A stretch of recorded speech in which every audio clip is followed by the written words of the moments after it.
लोकसभा में आज वंदे मातरम को लेकर होगी 10 घंटे की विशेष चर्चा। पीएम मोदी करेंगे चर्चा की शुरुआत। राज्यसभा में मंगलवार को चर्चा होगी।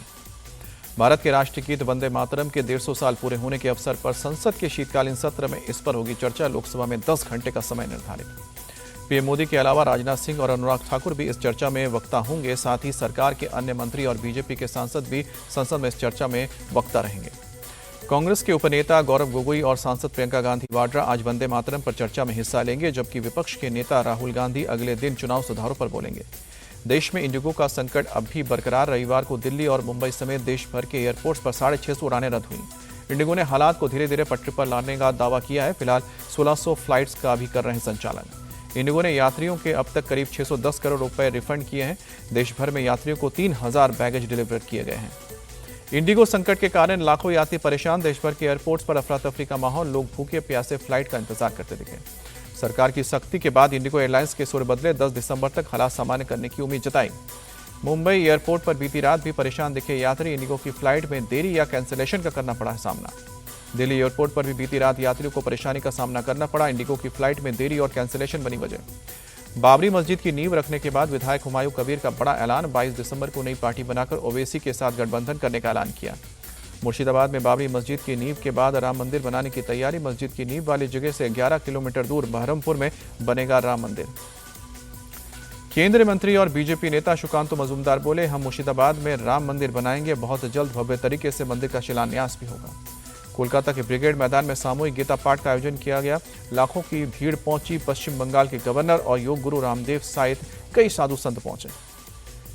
लुक्खो कॉन्टो गीता पाठ में शामिल होने के बाद राज्यपाल सीवी आनंद बोस बोले, नई पीढ़ी के लोगों ने गीता पाठ किया है। ऐसे आयोजन पर देश को गर्व होता है। कोलकाता के गीता पाठ में बाबा बागेश्वर भी पहुंचे। कहा कि भारत में सनातनी चाहिए, तनातनी नहीं। भगवाए हिंद चाहिए, ना कि गजवाए हिंद। हुमायूं कबीर बोले, बाबरी मस्जिद का राजनीति से कोई संबंध नहीं है। राजनीति अलग और बाबरी मस्जिद की नींव अलग है। कुरान के पाठ के बाद मस्जिद का काम शुरू होगा। कर्नाटक विधानसभा का शीतकालीन सत्र आज से होगा शुरू। सत्र हंगामेदार होने के आसार। महाराष्ट्र विधानसभा का शीतकालीन सत्र आज नागपुर में शुरू होगा। इस बार 18 विधेयक होंगे पेश। विधानसभा सत्र पर महाराष्ट्र के मुख्यमंत्री देवेंद्र फडणवीस ने कहा, सरकार विपक्षी पार्टी के उठाए गए सवालों का जवाब देगी। बिहार चुनाव में मिली करारी हार पर तेजस्वी यादव की पहली प्रतिक्रिया। एक इंटरव्यू में बोले, लोकतंत्र की हार हुई है, मशीनरी जीती है। 75 से 25 सीट पर आना समझ से परे। तेजस्वी यादव के बयान पर बिहार बीजेपी अध्यक्ष और मंत्री दिलीप जायसवाल का पलटवार। कहा कि ये उनकी राजनीतिक अपरिपक्वता की उपज है। कानपुर में फिल्मों की तरह गैंगवॉर जैसा खौफनाक नजारा देखने को मिला। हथियार तानकर युवक को खींचकर घर से बाहर निकालकर लाठी डंडे से पिटाई की। मारपीट का ये वीडियो कोटरा मकरंदपुर गांव का बताया जा रहा है। गांव में अचानक करीब 7-8 हथियारबंद बदमाशों ने फिल्मी स्टाइल में एंट्री की। कई राउंड फायरिंग भी की। दबंगों ने शराब के नशे में छात्र को निर्वस्त्र करके लात, जूतों और थप्पड़ों से पीटा। जूता चटवाने का वीडियो भी आया सामने। दबंगों ने मारपीट के बाद छात्र को जंगल में छोड़ा। पिटाई के बाद सदमे में पीड़ित। गोवा के नाइट क्लब के मामले में सावंत सरकार की पहली बड़ी कार्रवाई। तत्कालीन सरकार के पंचायत ऑफिसर समेत 3 अधिकारी सस्पेंड किए गए।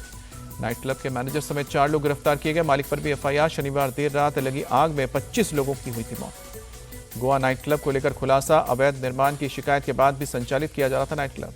लेह लद्दाख के दौरे पर रक्षा मंत्री राजनाथ सिंह एलएसी के पास श्योक टनल समेत बीआरओ के 125 रणनीतिक प्रोजेक्ट्स का उद्घाटन किया। जवानों से मिले। अहमदाबाद को लेकर गृह मंत्री अमित शाह की बड़ी सौगात। बायो सीएनजी और एनर्जी प्लांट का उद्घाटन किया। नए डेयरी इंफ्रास्ट्रक्चर की भी नींव रखी। पटना के कंकड़बाग और बांकीपुरा अंचल में आज से फिर चलेगा बुलडोजर अतिक्रमण हटाओ अभियान के तहत हो रही है कार्रवाई। बिहार के सिवान से जेडीयू के सांसद विजयलक्ष्मी देवी से मांगी गई 10 लाख रुपए की रंगदारी। पैसे न देने पर सांसद को जान से मारने की धमकी। एसआईआर को लेकर यूपी के सीएम योगी आदित्यनाथ मुरादाबाद में करेंगे बैठक। अधिकारियों और कई जिला के प्रतिनिधियों के साथ भी मुलाकात करेंगे। यूपी में जारी एसआईआर को लेकर अलीगढ़ में बड़ी बैठक हुई। मुख्यमंत्री योगी आदित्यनाथ ने जनप्रतिनिधियों के साथ बातचीत की। उत्तराखंड के कोटद्वार पहुंचे सीएम योगी आदित्यनाथ। सिद्धबली धाम में पूजा की। बड़ी बहन के घर पहुंचकर बहनों की मौत पर दुख जताया। यूपी में कांग्रेस का टैलेंट हंट अभियान है। लखनऊ, कानपुर समेत कई जिलों में प्रवक्ता और रिसर्च कोऑर्डिनेटर पद के लिए इंटरव्यू। कांग्रेस की हार की वजह पूछी जा रही है। मेरठ में चेकिंग के दौरान फखरुद्दीन नाम के बदमाश के पैर में लगी गोली। उस पर 2 दर्जन से अधिक मुकदमे दर्ज। मैनपुरी में पुलिस चौकी बनी जंग का अखाड़ा। मामूली विवाद को लेकर 2 पक्षों के बीच जमकर मारपीट। दिल्ली में डीटीसी ड्राइवर की पीट कर हत्या की गई। बारात में आए लोगों से रास्ते को लेकर हुई थी कहासुनी। पुलिस ने एक आरोपी को अरेस्ट किया। जम्मू कश्मीर के श्रीनगर में एक फर्नीचर गोदाम में लगी भीषण आग धू कर उठी लपटें। दमकल की टीम ने काफी मशक्कत के बाद हालात पर काबू पाया। आग लगने की वजह की जानकारी नहीं। जयपुर में झुकी हुई 5 मंजिला इमारत को गिराया गया। जेडी की टीम ने जाकर कार्रवाई की।